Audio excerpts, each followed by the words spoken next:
Hey everybody, happy Monday. How you doing? Um, this episode, I'm going to talk about fighting for it, getting out from under it. What I mean by that, what I mean by that, was that an accent? I don't know what that was. Um, I am going through some stuff, I guess technically physically, that is affecting.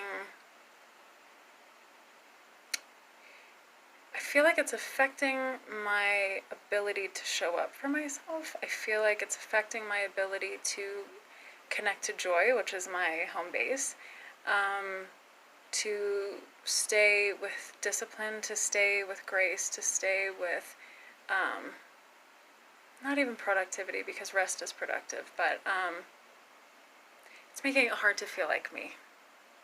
That's where it is. And I have help, and I am reaching out. I have reached out, and I have things in place, but it's going to take a process for them to go into effect. And I'm totally fine. Don't worry about it. But I bring that up because it has been quite a dance and quite a process for me to learn how to dance with it, to move with it, to adapt in it, to keep showing up anyway.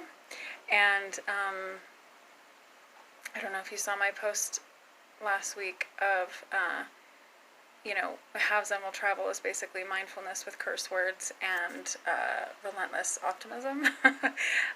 Because that's me. That really is the real me. And but I think something that that I didn't realize, and I'm talking about this way deeper and more involved than I meant to, so I'll try to make it quick. But and I'll do a bigger show on it later. But show, whatever these are called. Is that I think my whole life, something that has rubbed people the wrong way is my optimism, is my positivity, is my joyful outlook, that I so easily connect to silliness or gratitude or lightness.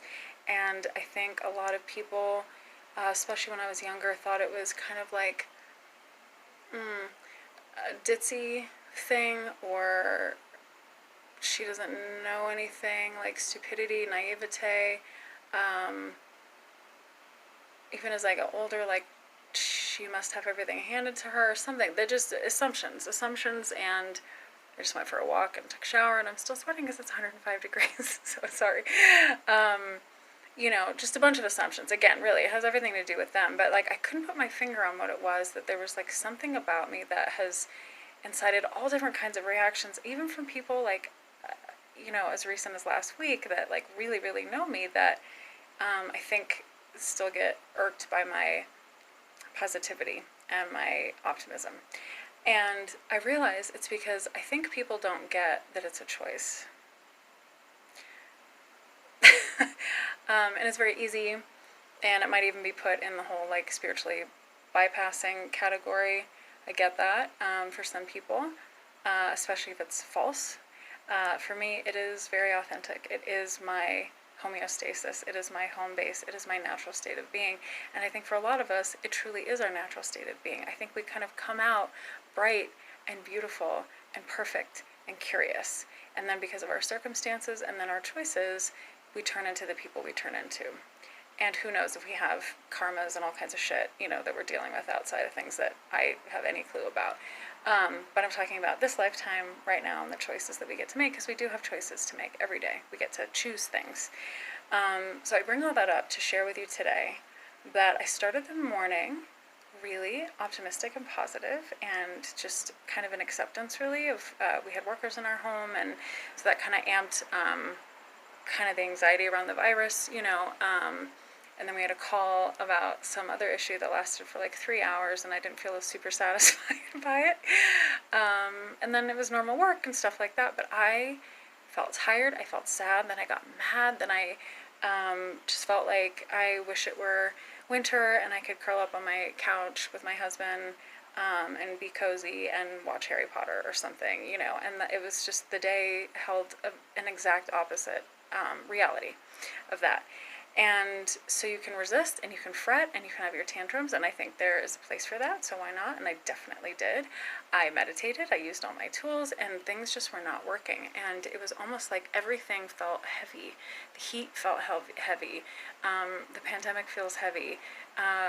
The systemic racism that still some people, even in my life, are refusing to look at feels very heavy, and people's money concerns, and there's just plenty to feel heavy.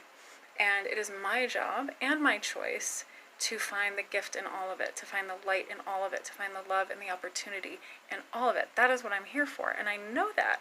And yes, for you, but mostly for me, man. This is my journey, and I would just much rather spend time living in that place and then take action from that place of hope, of awareness, of expansion, of oneness, So anyway, long story short, I couldn't do any of the things that I wanted to do that I think would have made me feel better in that moment. So I said, fuck it, and I'm going to go for a walk. And I did in 100-degree heat, and I'm very grateful, and I was grateful for every minute of that walk that my youngish body and healthy-ish body can totally handle that. And I have a neighborhood that, has people walking on the streets and they're not wearing masks, and some are wearing masks, and you just pivot, adjust, redirect, whatever you got to do. And I feel very, very grateful that I had a space to go walk, that I have a body that can move that way. And I had my mask on, and I did what I could, and I listened to a podcast. I felt grateful for my earbuds. I felt grateful for Spotify. I felt grateful for one of my greatest teachers, mentors, heroes, Danielle Laporte. I listened to one of her podcasts, and she feels like coming home. She feels like a soul sister to me. So it always feels good to hear her perspective, because it kind of puts me back in line with my own. It's like hearing, a part of my voice.